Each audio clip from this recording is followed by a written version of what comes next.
Thanks for clicking on Wayne.com again. The luminary, the media mogul, the magnate, Justin magnate. Kenny.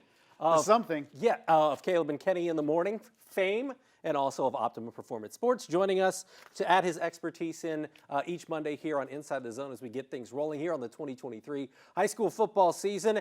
And Justin, since the last time we talked, a lot has changed. A little bit, especially in the SAC, right? Especially in the SAC. So normally we break down each conference at the beginning of the year, but because we got two non-conference weeks essentially, we'll kind of hold that off until we get into earnest conference play. So let's talk about the changes, because the first 2 weeks of this football season are different than anything that we've seen before, at least in the 15 years that I've been here in Northeast Indiana. So when you take a look at the divisions in the SAC, big school, small school, and then these non-conference games, when that happened, what was your takeaway when they made the announcement? And now that you start looking and these games become literal on Friday night, what's your thought process as we head into these changes? Well, I think when they initially happened, we looked at it and said, finally, we're going to have an early season barometer to where some of these SAC schools are. We don't have to wait to the playoffs to find out how they match up with some of the better teams in the entire state. And for the SAC, at least, being thrown into the deep end, when you look at Snyder and you look at Dwenger and you look at Carroll and you look at Homestead, this is what this was built for, to give them these challenges earlier in the season and really set the tone for them going forward, not just in the rest of the regular season, but also the playoffs as well. And then conversely, you look at it for the lower tier teams in the SAC, being able to play teams that are more similar to them and maybe get some early season momentum, because we know the rigors of the SAC, when you start 0-2, 0-3, 0-4, it can really be tough to dig yourself out of. So the opportunity to really showcase this conference around the state and also give some teams the ability to command some momentum that they maybe otherwise wouldn't are some big positives. I guess my question is, I know when they announced it, I was like, this is going to be awesome. Yeah. And then I look at some of these week one matchups and I go, ooh. Okay. Some of these teams. And even in week two, it doesn't get much better. I was going to say, they definitely didn't take the easy way out. No, they did not. Schedule a bunch of cupcakes. But and that's really been one of the topics in talking to all the coaches at Media Day and throughout the course of the preseason is, hey, how many games do you think the SAC is going to win on that first Friday night? And it could be 6. It could be 3. It could be 3, yes. I mean, there are some really tough matchups in there. But like you said, it's going to be a good barometer, at least hopefully, for what we could see later in the season. Well, you look at Carroll, and it's amazing how your thoughts change over one postseason, because you saw this last year and you said, whoa, Carroll's going to start off against HSE. Good luck with that one. They knock off HSE in the playoffs, and now the Royals come in and play Carroll tomorrow night, and now all of a sudden we're going, hey, Carroll looks like a team that is going to give HSE trouble like they did last year. But otherwise, you look at Homestead versus Carmel. Traditionally, that hasn't been a good matchup for Homestead. But I think, if anything, this really sets the bar high to where these teams need to get. I think Carroll's done an excellent job setting that bar high and achieving it. And then I think you're looking at Homestead that says we want to get up to Carroll's level, and it's going to benefit by playing teams like this. And it's funny, because that leads into my next question. Is I saw some people on Twitter saying, oh, who's the team to beat this year? Who's the team to beat in Northeast Indiana this year? And it has to start with Carroll, doesn't it? Yeah, it has to start with Carroll. Yeah, it does. When you look at the quarterback spot, and nobody in this area is as good as Jimmy Sullivan. And it's not even close. If you look at any position group, there's one player far and above at the quarterback spot, and Jimmy Sullivan. And the fact that he's only just a junior is even more impressive. Then you look at that defense, bringing back Ashton Pasetsky and Braden Steely, and really playmakers at every level of that defense. There's some stuff to replace up front offensively. There's some guys to replace out wide, but you look at Cam Hirschberger coming back, Nate Starks. This is a team that returns so much that you have to start with Carroll. With the run they made in 6A, really breaking through that glass ceiling that we've had here for so long in 6A with nobody being able to break through. Carroll did it. They bring back a lot from that team that got to state a year ago. They have to start number 1 in the area. And when you take a look at contenders, also the Snyder Panthers, I mean, if they could have closed things out, we could have seen them further advance in the postseason. They only reload at Snyder High School, and it looks like they've got a number of players, especially on the defensive side of the football. You talk about Will Kelso, Lucas Rohrbacher. They've got players throughout both levels, offensively and defensively, that could really be forceful players and make a big impact every Friday night coming up this upcoming football season, I think. Yeah, you throw Brandon Logan in there defensively as well, which is a phenomenal player. And I think Snyder's really going to maybe look like vintage Snyder in the sense that they're going to play really tough defense and they're going to be a power rushing team. I really think they're going to take their shots downfield like they always do, but I think the bread and butter of this team, similar to what we saw last year with that two-headed monster, Langston Level and Uriah Buchanan and Dialcapone Veezy last year, is going to be similar to what we see. Uriah Buchanan now is RB1, and so I think you're really going to see Snyder get back to what it's known for and really trying to power that run. I think later in the season, I think when your quarterback gets a little bit more comfortable and maybe you take some more shots and open up that offense, but I think the bread and butter, of course, is going to be that run game. To me, in a certain sense, the small school division of the SAC has a lot more question marks or a lot more variations where you could stack those teams in the preseason poll. How do you see that playing out? Where do you see the teams to beat in the SAC small division? Well, I think it starts with Northside. You can throw Bishop Luers in there. 5A team in the small division. Yeah, well, you had to. And Dwanger's in 4A, but they're in the big. Okay. You're trying to figure that out, right? Yes. So somebody explain it to me. Why that one team that started the season 5A, sounds like it's going to drop to 4A, is in the big and Northside's in the small. I don't know if you take into account the last 10 years. I've had it explained to me, but I would like a Venn diagram for it to. I couldn't follow it all. Yes. But you look at that and you say, well, Northside's in there with the Concordias and Luers and Southside and Waynes of the world. But Northside has to replace them, and particularly at quarterback. So who takes over at quarterback? Right. They have so much talent offensively, but who's getting the ball to them? Right. And you also lose Giante Lambert, who ran for 2,000 plus yards last year. And so you look at that and say, who takes over there? Their offensive front is a strength with Jordan King and other guys there. I think they're set there, but it's easy to say, and we talk about this with New Haven too, well, they have Mylan Graham, they have Bronte Johnson, they're going to be great. But you have to give those guys the ball and ball in positions to succeed, and I think that's a big question for Northside. And same thing with New Haven. Yeah, I know. Jordan King's going to miss the first couple of games. Tay probably going to miss the opener, still banged up with a foot injury. But yeah, Dylan Scheibel steps into that quarterback position. He's got a lot on his shoulders because Bodie Dickerson came in and obviously was first and only year, but did a fantastic job. And, you know, if you have the weapons on the outside, like you said, you got to have somebody to get the football to. Sticking with kind of an SAC theme, this is kind of a cool matchup because we're used to seeing Luers and Carroll square off in week one. But our highlight zone game of the week and one of the premier matchups in Northeast Indiana this coming Friday will be the East Noble Knights. I like it. Who are 5-6 last year, but they returned virtually everybody and a lot of their key players. Kendallville's not an easy place to go and play. It's a great environment. Bishop Luers has to replace the quarterback position. They've got to replace it, but they have Mickey Daring. They have some other guys back. How do you see this one playing out, knowing that this is a matchup we don't see every decade even? These are the games that we're like, man, we wish the SAC could play teams in this area because the NE8 likes to talk crap and the SAC wants to talk crap. Here we are with two of those teams facing off in week one. It's a great matchup. That's where I'll be tomorrow night in Kendallville. And to see this matchup, Cohen McKenzie takes over as QB1 for Bishop Luers. How does that work out for them? You mentioned Mickey Daring, Isaac Zay, guys like that. There's some questions on Bishop Luers, and they're very young, only about 11 or 12 seniors on that group, on that team. And so a lot of underclassmen are going to have to step up in some key roles.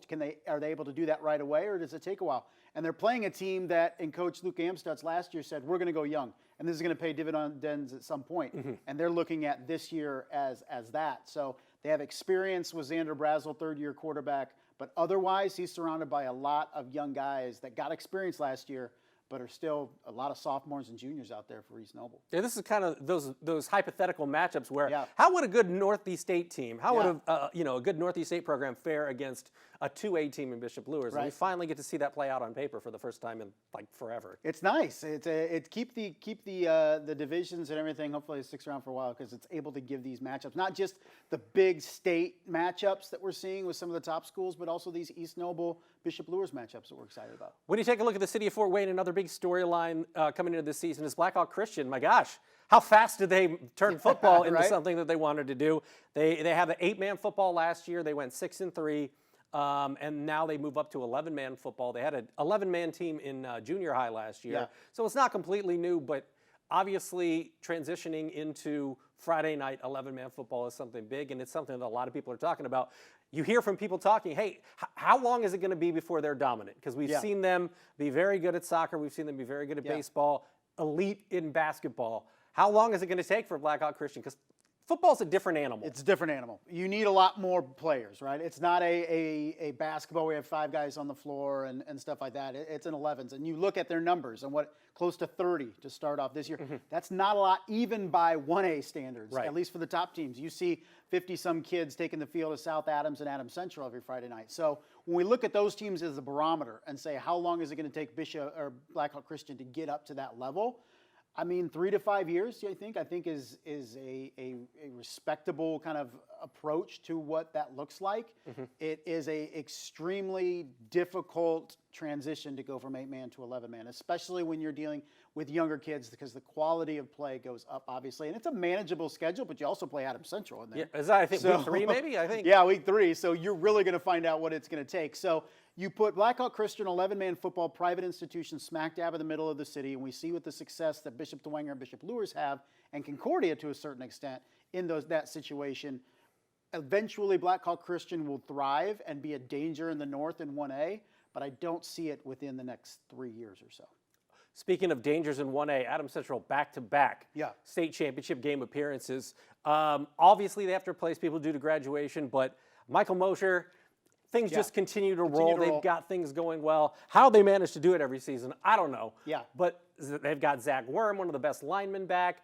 They've got Keegan Bloom, one of the best Trevor two-way Curry. guys. Yeah, the names just go on and on. So if you're Adams Central, you've made it to back-to-back state championship games, right? You want to get over the hump. Yes. How do you do that and bring home, the blue ribbon, if you will, this coming football season? Well, if they can disqualify Lutheran, that would help. That would help. That would help. You know, what's amazing is, and Lutheran starts the season number 1-2 with Adams Central 2, is Adams Central could conceivably get to the state championship 3 straight years, lose 3 straight years to the same team, get bumped up with Lutheran to get bumped up to 2A next year. Yeah, oh joy. So when you look at Adams Central and what's it going to take, I think in the trenches is the most important. I think when we've seen what Lutheran has been able to do over the course of the last 2 years, particularly last year, is really command the line of scrimmage and wear down Adams Central over the course of 4 quarters and really kind of instill its will.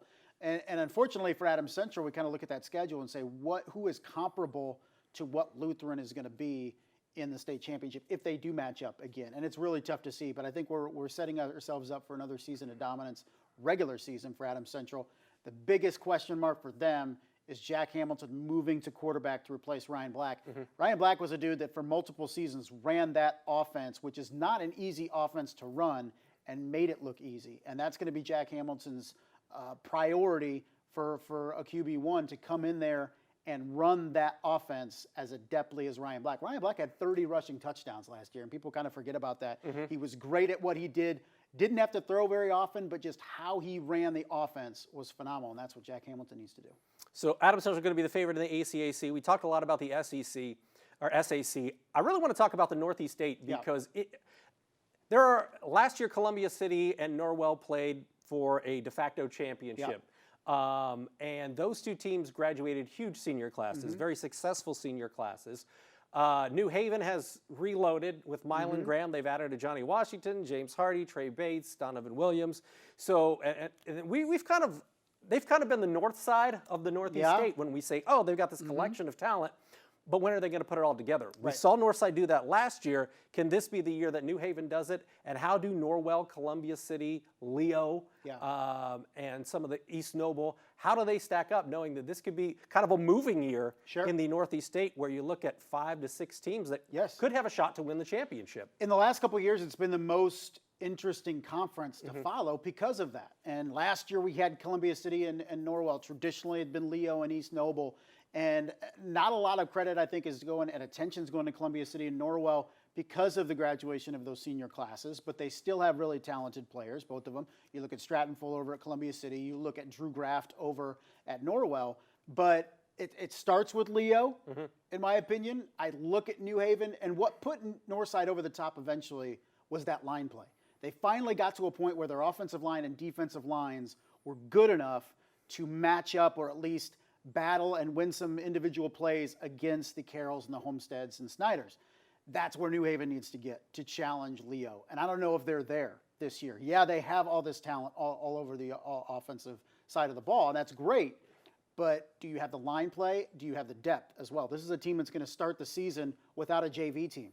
That means they don't have a lot of depth on this New Haven roster. So that over time adds up over the course of the season for New Haven. You lose a couple guys here or there, and you're plugging in some very inexperienced players. And that's what's been the bugaboo for New Haven. And what I continue to look at is what could trip them up this year in the NE8. It's that lack of depth. When you talk about a new season, you also talk about new coaches. And we have, I think it was 8 or 9 new coaches, which is actually, it's the most movement we've had in the offseason in terms of head coaches in the last 3 to 4 seasons. So you take a look at Alex Brandewy, who is at Eastside now after coming over from a couple seasons at Manchester. Obviously, big shoes to fill with Todd Mason now on the coaching staff up at Trine. But what are the expectations at Eastside, knowing that they've kind of run that conference? They've probably been the best team in that conference. Big school, small school, throw that out. Just the best overall team the last few years. And they've got a complete overhaul, obviously, at the top.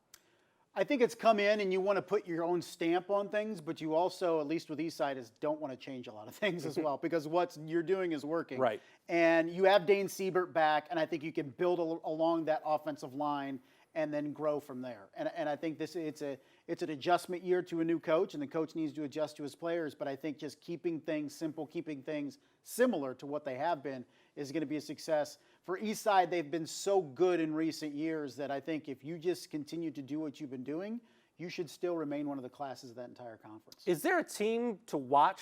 Is there a team that you kind of have your eyes on, maybe is under the radar at this point, or maybe underrepresented in any type of poll that you think, you know what, that team could really sneak up and be pretty darn good this football season? Ooh, I know, I'm putting you on the spot. Yeah, it's a tough one. I think and I said it before, we're quick to discount Columbia City and Norwell because of what they lost, and could they stay up there towards the NE8? Maybe not a team that maybe is flying under the radar, but I'm very interested to watch is Bishop DeWenger, because they get Brownsburg and Moeller back to back to start the season. All right, ease right into it, Coach Garrett. Yeah, Moeller is a top 40 team preseason in the country, and then you have Northside, Carroll, Homestead through your first 3 weeks. And I know there's a bit of saltiness with DeWenger about those first 3 weeks, but then again, I look back, and for the longest time, Bishop DeWenger started, when Northside was down, they started with Wayne North-South for like 6 or 7 years. And so that's coming around, okay? Yeah. So you had a favor where most years you were starting off 3-0 every year, to now you look at it and say, are they going to be favored in any of their first 5 games? And with Bishop DeWenger's thing, are they in 5A? Are they in 4A? What's going on there? And then that early season schedule, I think you watch and you're going to find out what DeWenger's made of pretty quick. See, I was going to say the Wayne Generals because, when we talked to Coach Haydock a few weeks ago, he said, this is the best wide receiving core I've ever had. I'm like, at Wayne? And he said, no. Ever. And I was like, in the soundbite, I'm like, at Harding too? And he said, yeah. For 4, he's like, we've had better individual talents, Selwyn Lyman, all those guys. Yeah. But never a group like this. Yeah. And you take a look at what they've been able to do. Haydock also said, this is his first 4-year group. This is his 4th season at Wayne. He's had these guys for 4 seasons. The expectations are there. They played much better, I think, than their record was last season. But I think they're an intriguing team. We kind of, last year, were hoping they would take that big step with Lamarion Nelson at the running back position. And halfway through the season, everybody just started ganging up on him and made Christian Trimble throw. But to me, Wayne is an intriguing team because I feel like eventually he's going to turn it there. Well, you look at that wide receiver core. You have Harold Mack, you have Deontay Williams, you have Keyshawn Tolles, you have Jacob Sharon, who's back from injury. That's 4 really, really solid wide receivers. The problem with Wayne is, and I look at other teams like this, Northside was this, I look at New Haven is can't you stop anybody? Wayne wasn't able to stop anybody defensively last year. And I know the sexy thing to talk about on social media and all this stuff is offensively, your playmakers, right? But can you play defense? Can you get stops? And I think that's the question with Wayne is, they have the personnel to put up some points. Even losing Lamarion Nelson, they can put up some points and be exciting. But you looked at it even in the playoff game against Columbia City, couldn't get stops. If Wayne's going to be a factor in the SAC and in the playoffs, that defense has to be better. All right, to wrap things up here for week 1, what game or games are you most looking forward to? We've obviously talked a lot about the SAC versus Indy teams. Is there one game there or another game closer here that you're really keeping an eye on this coming Friday night? Well, I think it's HSE and Carroll. Yeah. I think Carroll opened up a lot of eyes, us too, with the run they made at State last year and put the 317 on notice that Fort Wayne has some 6A powers that can compete, or at least one of them. And I think if you can back that up on Friday night, Carroll can do it again, knock off HSE, then I think it further cements them not just in this area as a number one, but also a threat to get back to the state championship in 6A. And I think by and large, that SAC, we've been wanting this for a while. We get it. Can we have some good representation on Friday night in week 1 from the SAC? All right, then we'll have our eyes on it on the Highlight Zone as it kicks off the 2023 football season this coming Friday night. But for now, he's Justin, I'm Glenn, and we'll see you next Monday on Inside the Zone.